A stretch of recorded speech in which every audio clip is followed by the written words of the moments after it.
Welcome back to Bansal biology. जैसे कि हमारे CSI और नेट की डेट्स आ चुकी हैं कल, तो हमारे पास सिर्फ एक ही महीना बाकी है। लमसम हमारे पास सिर्फ एक ही महीना बाकी है और बच्चों को ऑब्वियसली स्ट्रेस होगा कि अब इस लास्ट मंथ में हम कैसे प्रिपरेशन करें CSI और नेट की, जिसकी वजह से जो हमारा CSI और नेट एग्जामिनेशन है वो अच्छी रैंक के साथ क्लियर हो सके। सो गाइस, ये वाला जो वीडियो है इसमें हम डिस्कस करेंगे कि एक महीने की स्ट्रैटेजी क्या होनी चाहिए एंड ऑब्वियसली मैं अपना भी एक्सपीरियंस बताऊंगी कि मैंने एक महीने की स्ट्रैटेजी में क्या किया था। इसमें मैं काफ़ी क्वेरीज के बारे में रिप्लाई करना चाहूंगी बच्चों के, और अगर आपको कोई भी क्वेरी पूछनी है तो आप कमेंट कर सकते हैं यूट्यूब पे, और you can comment on my Telegram channel. मैं स्टार्ट करती हूँ। जो मोस्ट कॉमन क्वेरी है आज हम उसके बारे में डिस्कस करेंगे, वो यही है कि लास्ट 1 मंथ की क्या स्ट्रैटेजी होनी चाहिए जिसकी वजह से CSI या नेट जो एग्जामिनेशन है वो आराम से क्लियर हो सके। So guys, let's get started with the video. सबसे पहले काफ़ी लोगों के मन में डाउट होता है कि ये जो एक महीना है इसमें क्या हमें कोई नई यूनिट शुरू करनी चाहिए या फिर जो पुरानी यूनिट है सिर्फ उन्हीं को ही रिवाइज करना चाहिए। So I would suggest you definitely you can go with new units। आप आराम से न्यू यूनिट्स ले सकते हैं, आप आराम से न्यू यूनिट्स को पढ़ सकते हैं, कोई दिक्कत नहीं है। बस उसके साथ साथ आपको रिवीजन करते रहना और क्वेश्चन सॉल्व करना है। जो स्टार्टिंग का फर्स्ट वीक होगा, 1.5 वीक होगा, 2 वीक्स होगा, आप उसमें ये कर सकते हैं कि जो नई यूनिट्स हैं उनको ज़्यादा टाइम दे सकते हैं। बट जैसे जैसे वीक्स जाते जाएंगे, फर्स्ट वीक चला गया, वैसे वैसे आपको अपने रिवीजन को और क्वेश्चन सॉल्विंग को ज़्यादा टाइम देना है। ठीक है, फॉर एग्जाम्पल अगर आप 10 आवर्स पढ़ रहे हैं तो 6 आवर्स आपने दे दिए अभी फॉर दी स्टार्टिंग, आपने यूनिट्स को दे दिए जो न्यू आप प्रिपेयर कर रहे हैं, और 3 घंटे आपने दे दिए रिवीजन को और 1 घंटे में आपने क्वेश्चन सॉल्व कर लिए, जो भी आपको लग रहा है। बट वैसे करते आपको रिड्यूस करते जाना है न्यू यूनिट्स का टाइम, और रिवीजन और क्वेश्चन सॉल्विंग का टाइम इंक्रीज करते हुए जाना है। फॉर एग्जाम्पल अगर मैं मेरे एग्जाम्पल के हिसाब से बताऊँ तो मैंने भी काफ़ी यूनिट्स जो है लास्ट 1 मंथ के ड्यूरेशन में करी थी। जैसे कि फॉर एग्जांपल मेरा एग्जाम था 16 दिसंबर से, तो मैं 16 नवंबर से 16 दिसंबर तक के टाइम पीरियड में बताती हूँ मैंने कौन कौन सी न्यू यूनिट्स हुई थी। तो पहली जो यूनिट थी वो थी मेथड्स इन बायोलॉजी। मैंने वो उसी लास्ट 1 मंथ में की थी, मैंने पहले नहीं पढ़ा था उसके बारे में, वो मैंने लास्ट 1 मंथ में ही जो मुझे लगी कुछ टेक्निक्स प्रीवियस ईयर पेपर देख के मैंने सिर्फ वही करी। सेकेंड था अप्लाइड बायोलॉजी, उसमें भी मैंने यही किया, प्रीवियस ईयर क्वेश्चन पेपर्स देखे, उसमें से मुझे जो टेक्निक लगी मैंने उनको यूज़ किया और मैंने बस उन्हीं के बारे में पढ़ा। थर्ड थी डाइवर्सिटी। हाँ, बट डाइवर्सिटी के बारे में मैंने पहले थोड़ा बहुत पढ़ लिया था, जो मुझे लगा इंपॉर्टेंट है, बट उसको ठीक से याद मैंने लास्ट के दिनों में किया। इनफैक्ट लास्ट के मंथ में भी नहीं, लास्ट के दिनों में 16 को एग्जाम था तो 11, 12, 10 तारीख को मैंने याद किया था, क्योंकि मुझे पता था पहले याद करने का कोई मतलब नहीं है, मैं भूल जाऊंगी, कोई सेंस नहीं बनता, इसलिए मैंने लास्ट के टाइम पे याद किया था। वैसे ही बायोकेमिस्ट्री जो इतनी इंपॉर्टेंट यूनिट है वो मैंने आधी शुरू में ही पढ़ ली थी, क्योंकि वो मेन है, वो बेस है, जैसे अमाइनो एसिड में बता चुकी हूँ बेस होते हैं। लेकिन आधी चीज़ें जैसे रामाचंद्रन प्लॉट मैंने लास्ट के 1 मंथ में किया था। सो ऐसे बहुत सारी चीज़ें हैं जो मैंने भी लास्ट के मंथ में की थी। तो obviously definitely you can go for new units. अगर आप डेवलपमेंटल बायोलॉजी के लिए जाना चाहते हो तो आप जा सकते हैं आराम से। लास्ट मंथ में जेनेटिक्स के लिए जाना चाहते हैं तो जा सकते हैं, क्योंकि काफ़ी लोगों के क्वेश्चंस थे, डाउट्स थे लास्ट वीडियो देख के मेरा, जिसमें मैंने 6 इंपॉर्टेंट यूनिट्स के बारे में बताया था। तो उन्होंने यही पूछा था मैम क्या डेव बायो पढ़ सकते हैं, हम क्या जेनेटिक्स पढ़ सकते हैं। Obviously you can go for them, आपको जो लग रहा है आप अभी कर सकते हैं, कोई दिक्कत नहीं है। 1-2 यूनिट तो आप अभी आराम से 1 मंथ के स्पैम में कर सकते हैं, राइट, जिन्होंने अच्छे से शुरू से प्रिपरेशन कर रहे हैं। नेक्स्ट इसकी डाउट है बच्चों का कि मैम हमने पढ़ लिया, ठीक है, हमने अच्छे से पढ़ लिया, लेकिन क्वेश्चन सॉल्व नहीं हो रहे हैं। तो अब इस लास्ट 1 मंथ की ड्यूरेशन में हम क्या करें कि क्वेश्चन तो हमारे सॉल्व नहीं हो रहे हैं, तो क्या हमारा सिलेक्शन नहीं होगा? ऐसा बिल्कुल भी नहीं है कि आपका सिलेक्शन नहीं होगा। Generally what happens is that some of the topics हम कितना भी पढ़ लें, हमसे उनके क्वेश्चन सॉल्व नहीं होते। तो इसके लिए जो बेस्ट ऑप्शन है वो आपको ये करना है कि आपको प्रीवियस ईयर पेपर लेना है, 3 आवर्स का अलार्म लगाना है, ठीक है। आपको रोज नहीं करना है, ये 4-5 दिन में एक बार आप करना। 3 आवर्स का अलार्म लगाना, 3 आवर्स का अलार्म लगा के क्वेश्चन पेपर सॉल्व करना। As we know that we don't have to solve the all questions, हमें जस्ट 120 मार्क्स स्कोर करने फॉर दी JRF। तो आप आराम से देख सकते हैं कि आप 120 मार्क्स स्कोर कर पा रहे हैं, इवन इफ आप कुछ यूनिट्स के कुछ टॉपिक्स के क्वेश्चन सॉल्व नहीं कर पा रहे, लेकिन क्या आपके 120 मार्क्स स्कोर हो पा रहे हैं, क्योंकि हमारे पास इतनी सारी चॉइसेस हैं। तो आप ये ज़रूर कीजिए, अगर आपसे कुछ सर्टेन टॉपिक्स के क्वेश्चंस नहीं हो रहे तो मुझे पता है कॉन्फिडेंस बहुत लो चला जाता है, उसको अप करने का सिर्फ यही तरीका है, क्या हमारे मार्क्स बन रहे हैं, क्या 105, 110, 115, 120 मार्क्स बन रहे हैं, मतलब 100 के आसपास तो बन ही रहे हैं ना ऊपर. सो उससे you will get an idea, right? So please do that. Even if you are able to solve the questions, then also you will do that. Then also आप करिए, क्योंकि ये बहुत हेल्पफुल रहता है.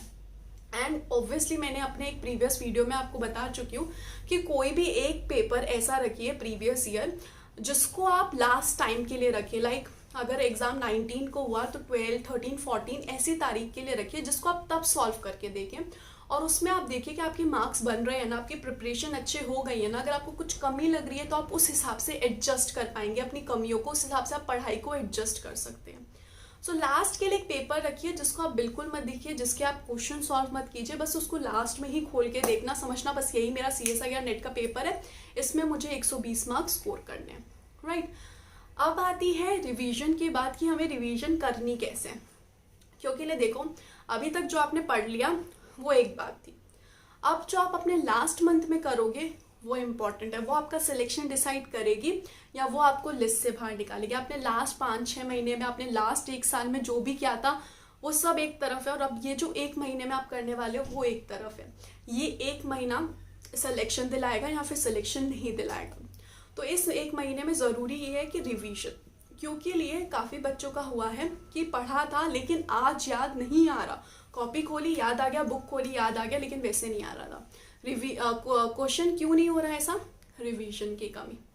तो इसके लिए आपको रोज ट्राई करना है, एक यूनिट का रिवीजन करना है. जैसे जैसे आप करेंगे, जैसे पहले 7 दिन, पहला हफ्ता आपने लगा दिया एक दिन एक यूनिट को रिवाइज करने, पूरी रिवाइज करनी है, राइट.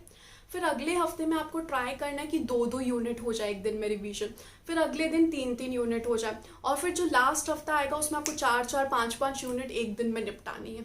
उससे क्या होगा, उसका आपका टाइम भी बढ़ता जाएगा. जैसे मैंने बताया था कि आपको धीरे धीरे रिवीजन का टाइम इंक्रीज करना है, साथ में आपको पर रिवीजन में टाइम भी कम लगेगा, क्योंकि आपने इतनी बार रिवीजन कर लिया तो टाइम कम लगेगा. तो I would suggest you most important, अब जो सबसे ज़्यादा ज़रूरी है वो है रिवीजन.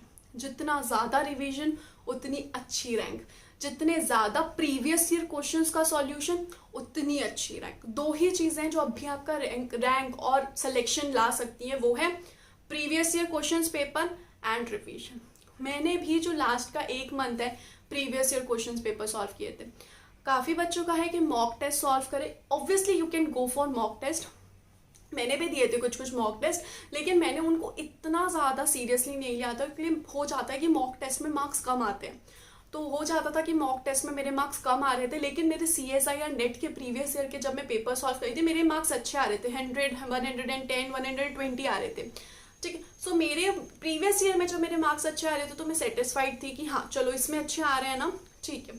तो इसलिए आपके प्रीवियस ईयर पे ज़्यादा फोकस करना, प्रीवियस ईयर क्वेश्चंस पेपर को लेकर बैठो, सॉल्व करो. 2012, 2013, 14, 15, 16, 17, 18, 19 लाइन से जाओ, सॉल्व करो, वो बहुत ज़्यादा इंपॉर्टेंट है. गाइस, अब आपके पास पूरा 1 महीना है. 1 महीने में ऐसे रिवीजन करो कि लास्ट का जो 2 दिन बच जाए आपके पास, आपके दिमाग में बस ये हो यार बहुत रिवीजन कर लिया, अब हमसे रिवीजन ना हो पाएगा, अब बस पेपर आ जाए, पेपर दे दे. जो लास्ट टाइम होगा उसमें रिवीजन बस, मतलब बहुत रिवीजन कर लो, बार बार रिवीजन कर लो, दिमाग में अपनी चीज़ें घुमाओ बार बार. ऐसे नहीं कि कॉपी खोल के ही बैठना ज़रूरी है, कि ब्रेन में ही कुछ खा रहे हो, कुछ कर रहे हो, कुछ भी कहीं पे वॉक ले रहे हो, तो दिमाग में कुछ ना कुछ सोचते रहो कि हाँ अच्छा हाँ उधर ये पढ़ा था मैंने, उधर ये पढ़ा था. तो मतलब कंटिन्यूसली प्रोसेसिंग में की बात होनी चाहिए, क्योंकि सिर्फ 30 दिन है.